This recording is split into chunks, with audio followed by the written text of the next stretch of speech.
Good morning, church family. Glad to be with you again in our study of the book of James. Got a question for you as we start today.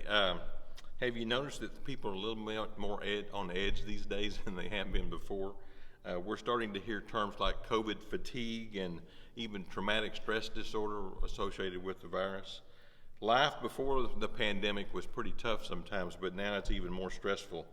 And then you add on the racial tensions that we're seeing in America, and then this political unrest, this divide between the right and the left and the haves and the have-not. I don't think it's ever been greater, at least in my lifetime. And we get stressed out, and sometimes our best doesn't come out when we get stressed out like that. Saw a poll in the USA Today that just a couple of years ago, about 50% of America said they felt anger and stress, but now that has increased to 60% just in the last year. Some people describe this as America's anger epidemic. We get angry about a lot of things. I can guarantee you that this wise old shepherd, James, the shepherd of the church in Jerusalem, has something to say about all this. And we're going to find that today in James, the 3rd chapter. We're going to start in verse 11. Who is wise and understanding among you? Let them show it by their good life and by their deeds done in humility. That's a good word, humility, that comes from wisdom. But if you harbor bitter envy, selfish ambition in your heart, and do not boast about it or deny the truth. Such wisdom does not come down from heaven, but is earthly, unspiritual, and even demonic. For where you have envy and selfish ambition, there you will find disorder and every evil practice. But the wisdom that comes from heaven is first of all pure, then peace-loving, considerate, submissive, full of mercy and good fruit, impartial and sincere, peacemakers who sow in peace reap a harvest of righteousness. If you remember back in the first chapter of James when we started this series, James says, if any of you lack wisdom, you should ask God, who gives generously to all without finding fault. We talked about the need to ask God for wisdom, and particularly in the context of that first chapter, it's wisdom when we're under stress, when we're in trials and testing and even persecutions. The very first thing we do is ask for godly wisdom, and it will help you in those struggles. And now James goes further in this chapter and says, let's be clear about it. There are two different kinds of wisdom out there. One is the wisdom that is earthly, and he calls it unspiritual, and he even calls it demonic. And then the second wisdom is the one that comes from heaven, godly wisdom or heavenly oriented wisdom. And remember when we first started these daily Bible studies when the pandemic had first started? Can you go back that far in your mind? Jeff and Kevin and I were talking and teaching out of the book of Proverbs. It's full of ideas and full of scriptures about wisdom. Here's a couple to remind you. Proverbs 4 verse 7. Wisdom is the primary thing, therefore get wisdom. Though it costs you everything, get understanding. And then Proverbs 9 verse 10 says, the fear of the Lord is the beginning of wisdom, and the knowledge of the holy is understanding. Getting wisdom and getting the right kind of wisdom is critical to us being a disciple. And we're talking about pursue this year at Saturn Road. Do you pursue godly wisdom? That's the question for today. Have we really thought this through, that there is a huge difference between earthly wisdom and heavenly wisdom? Our Sunday school answer is always going to be, yes, we know that. Godly wisdom is better. I vote for godly wisdom over earthly wisdom. We know that. But then life happens, and things go incredibly well or things go incredibly bad. And in either of those, the pressures of either of those can get us off track and get us where we forget about earthly wisdom versus godly wisdom. James describes this earthly wisdom as bitterness and envy and selfish ambition, disorder and every evil practice. It almost sounds like the headlines of the Dallas Morning News today. But that phrase that stuck out in my mind as I studied this passage this week is, these people that embrace earthly wisdom, they boast about it.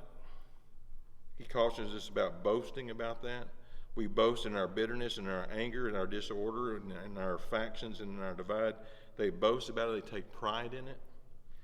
You remember how we started off this discussion this morning talking about the increased levels of anger in our society today, and unrest and in division.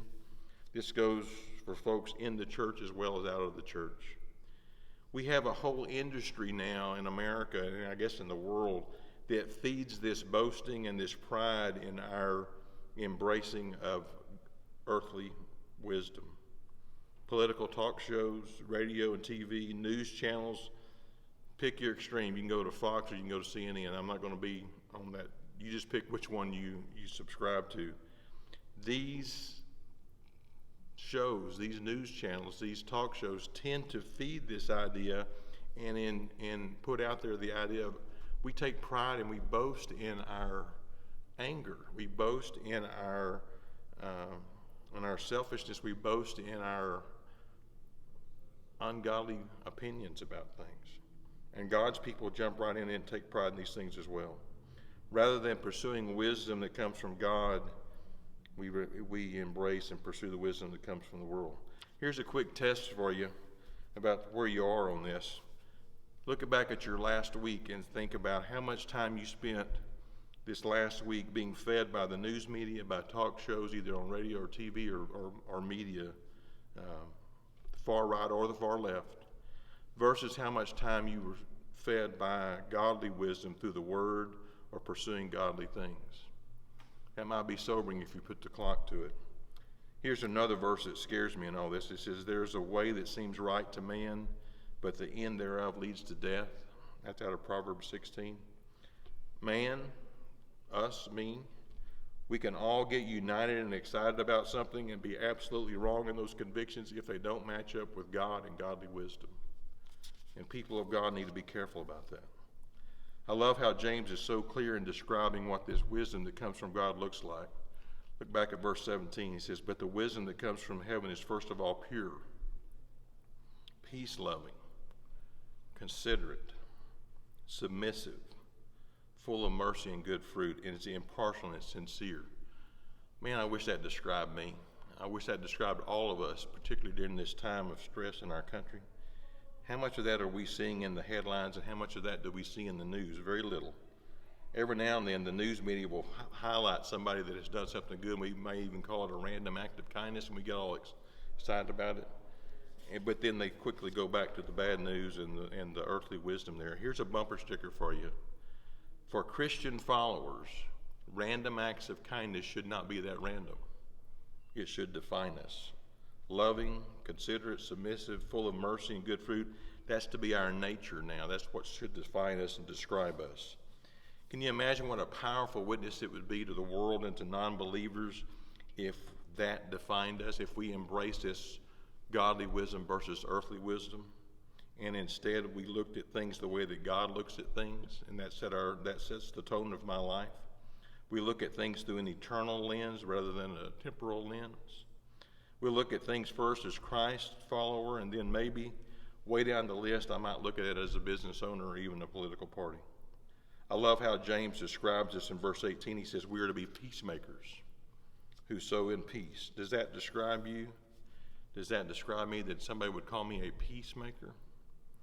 Paul reinforces this over in Romans 14. He says, "Let us do everything, make every effort to do what leads to peace and mutual understanding, mutual edification." I love that. So the two most important things today, two most important words in this lesson is in conclusion. Here's the conclusion of all this. One, there is earthly wisdom. We get plenty of that thrown at us every day, and because of that, we too quickly pick it up and embrace it. Even God's people pick it up too easily and embrace it too much. And then there's the wisdom that comes from heaven. Peace-loving, considerate, submissive, full of mercy and good fruit, impartial and sincere.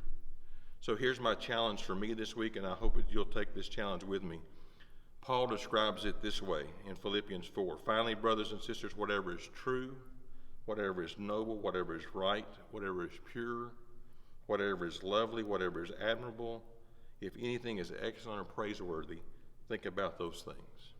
So this week, intentionally stop the influx of earthly wisdom that comes into your mind and replace it with these good things that Paul talks about. I'm going to try to do a fast from earthly wisdom this week.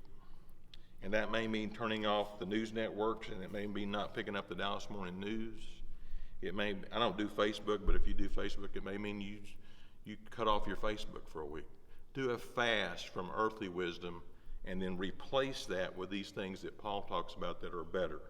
That might be time in the Word, time in prayer, time encouraging other people, time doing random acts of kindness for other people. And then for my entertainment, well, what are you going to do for entertainment? Well, you may go back and watch Andy and Barney on Mayberry. I do that a lot anyway.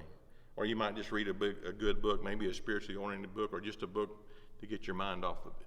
Do something that feeds the good side, feeds the godly wisdom in your heart rather than the earthly wisdom. I want to be known as somebody who embraces the wisdom of God that comes from above. And I know you do too. So let's take that challenge together this week. God bless you.